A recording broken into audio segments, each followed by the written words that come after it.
Most people treat a number like a finish line. They aim for it, they track it, they imagine how it will feel when they finally see it. But some numbers are not finish lines at all. Some numbers are the place where the underlying geometry of a system quietly shifts, where the rules that governed the first half of the journey no longer apply to the second, where something that was working slowly begins to work fast. $100,000 is that kind of number, not because of what it buys, not because of what it signals, because of what it structurally activates. Below it, every dollar of growth depends almost entirely on you. Above it, something else begins to contribute. Something that does not clock out, does not call in sick, does not need a raise.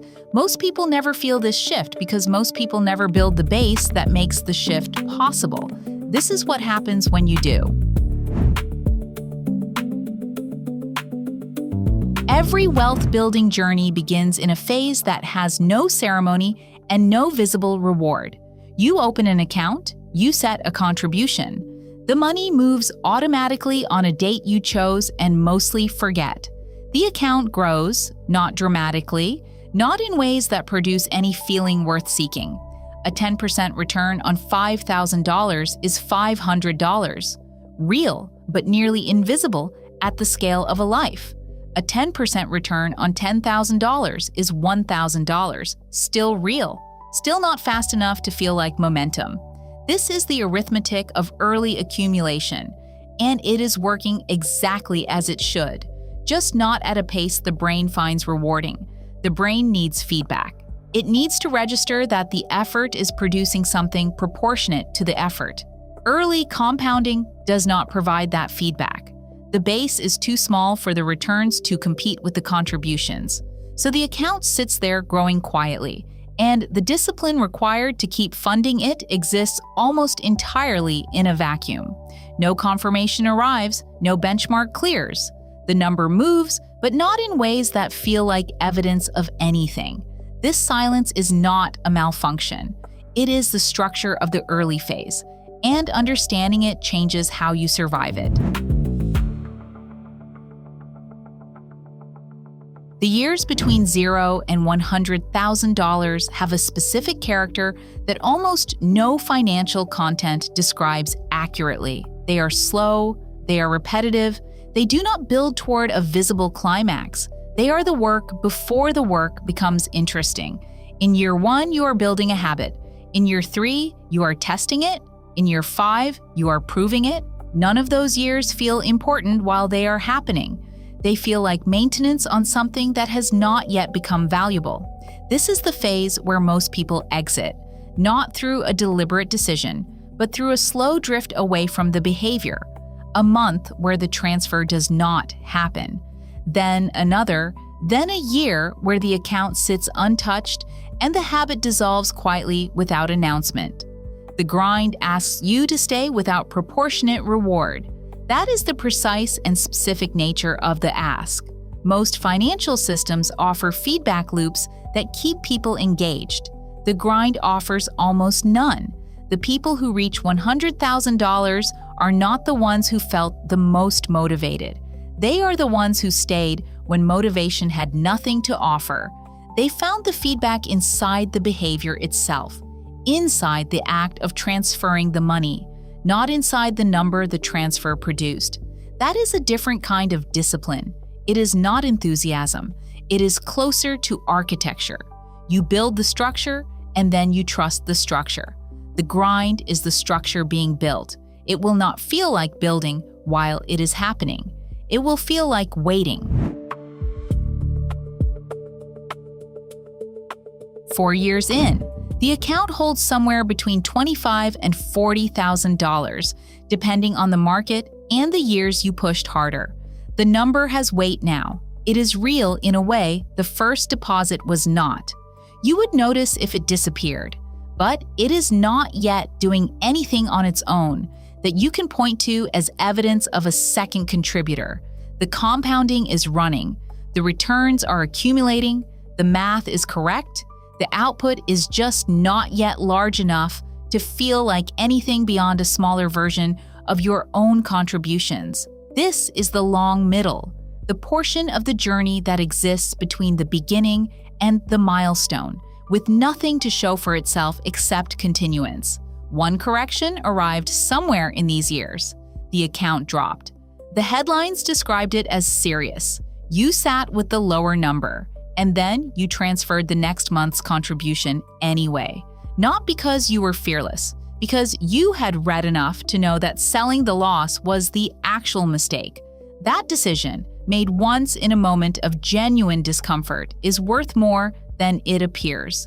It is the first time the system was tested under pressure. The first time the behavior was required to operate without the support of a rising balance. You passed the test without a grade. Nobody marked the moment. The account simply continued. The middle is made of moments exactly like that one. Quiet, uncelebrated, structurally essential. Here's what the financial industry rarely states plainly. The first $100,000 does not primarily build wealth. It primarily builds the person who will build the wealth, not as a metaphor, as a specific measurable behavioral outcome. Over 5 or 6 years of monthly contributions, through flat markets and corrections and tight months, you have made a decision repeatedly that your immediate self resisted and your future self required. You made it in good months and in difficult ones. You made it when the market was down and the news was alarming, and the rational feeling move was to pause. You did not pause. And the repeated execution of that decision, across years and conditions, has altered your relationship with delayed gratification in a way that is structural and not theoretical. You have also done something most investors never do. You have tested whether the contribution was truly load-bearing in your monthly budget and found month after month that it was not. That is a different kind of financial knowledge than reading about budgeting. It is knowledge that lives in behavior. By the time the account crosses $100,000, the most valuable asset you hold is not the portfolio balance. It is the demonstrated identity of someone who builds regardless of conditions. That identity scales. The portfolio is its first proof. The account moves past $100,000 without announcement. The brokerage does not send a notification. The number just clears the threshold the way any number clears any threshold. Incrementally, then it is there. The feeling is quieter than expected, less like celebration, more like recognition of something that was always the destination. And then something shifts, not in the account, in the math that governs it. At $100,000, a 10% return in an average year produces $10,000. That is approximately $830 a month growing inside the portfolio without a single additional transfer from you. If your monthly contribution is $400, the portfolio is now contributing more than twice what you are. You have been replaced as the primary builder. Compounding has taken over. You are now in a supporting role inside your own portfolio. This is the structural change that $100,000 activates.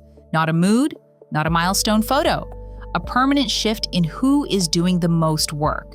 The second $100,000 will arrive faster than the first. Not because your income changed, because the base generating the returns is now large enough to meaningfully compress the timeline. The first took roughly 7 years. The second takes closer to 4. The third, less than 3. Each interval shortens because the compounding base keeps expanding underneath each new return cycle.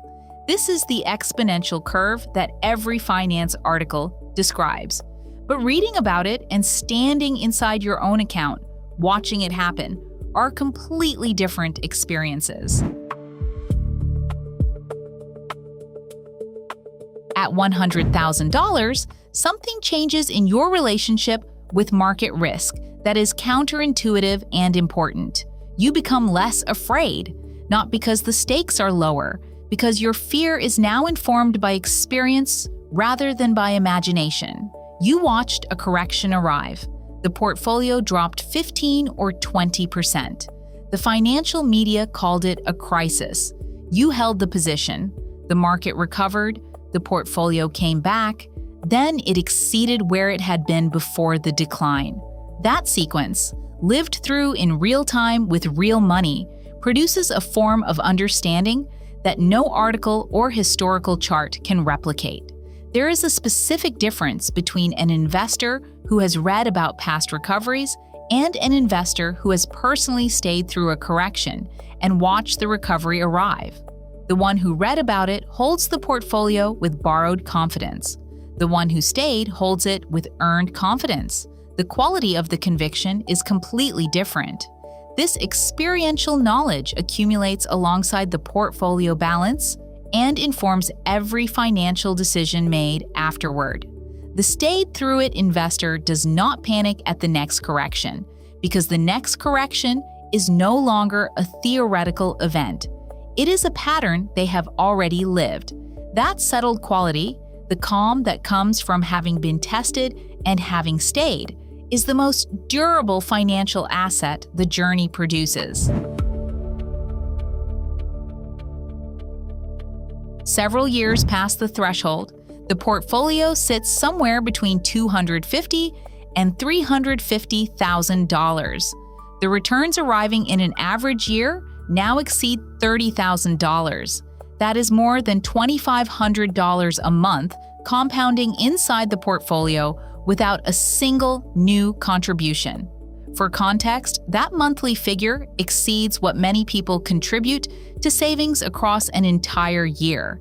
It is happening in the background of your life, while you work, while you sleep, while you spend on the things that matter to you. The financial decisions you make now feel different, not because every problem is solved, because the foundation is operational, and the operational foundation changes the pressure under which every choice is made. You are no longer deciding from a position of scarcity. You are deciding from a position that has options, and options change the texture of financial life at every level.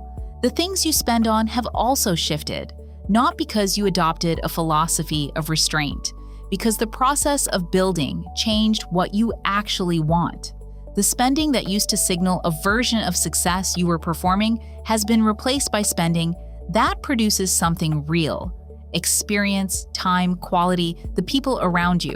You are not performing anymore. Building and performing are structurally incompatible. By this point, you stopped performing years ago. Further down the timeline, the portfolio is somewhere between $500,000 and $700,000. The accumulation that once required active discipline has crossed into something that resembles watching rather than doing. The doing is already embedded in the past. In the monthly transfers, the stayed-through corrections, the quiet years that produced no visible reward. What remains now is the compounding of everything that was built. In an average year, the portfolio returns somewhere between $50,000 and $70,000. That is a full-time salary generated without negotiation, without a commute, without a performance review, and without the possibility of being let go. The system that was constructed one modest contribution at a time has become a mechanism that produces at the scale of a professional income. The person who opened that first account with a small balance and an incomplete understanding of what they were building could not have fully imagined this outcome, not because the outcome was hidden, because the math at the beginning gave no preview of what the math would look like 2 decades later. The exponential curve does not announce itself at the start. It is invisible in the early years. It becomes visible only to the people who stayed long enough to watch the geometry change. You are watching the geometry, and you are watching it because you stayed. The first $100,000 is not the most important amount of money you will accumulate. It is the hardest amount, and the hardest amount is the one that matters most. Not because the sacrifice is the largest at the beginning, though it often is. Because the math is most resistant at the beginning. Every phase after the first 100,000 operates under progressively more favorable conditions. The base grows and the returns grow, and the intervals between milestones compress. But none of that is available until the base exists, and the base is built entirely by the person who stayed during the years when staying produced almost nothing visible. The one who sent the transfer in a tight month, the one who held through the correction, the one who checked the balance and found it lower than the month before and contributed again the following week. That person built something that cannot be inherited or shortcut or purchased. They built the behavioral foundation that the wealth is an expression of. The $100,000 is the first proof of that foundation. The proof matters because it is visible and it is measurable and it changes the math permanently. But the foundation is what carries everything forward.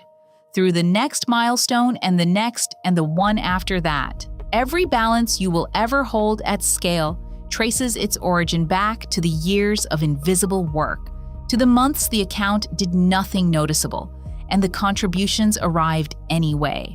The machine that eventually runs without you had to be built first by you. That is the only rule of compound growth that the numbers cannot show you, but the years will teach. Build the base, survive the middle, stay when the staying is the hardest thing the month asks of you. The geometry changes, slowly, then permanently, then in ways that would have been unrecognizable to the person who made the first transfer. Start there.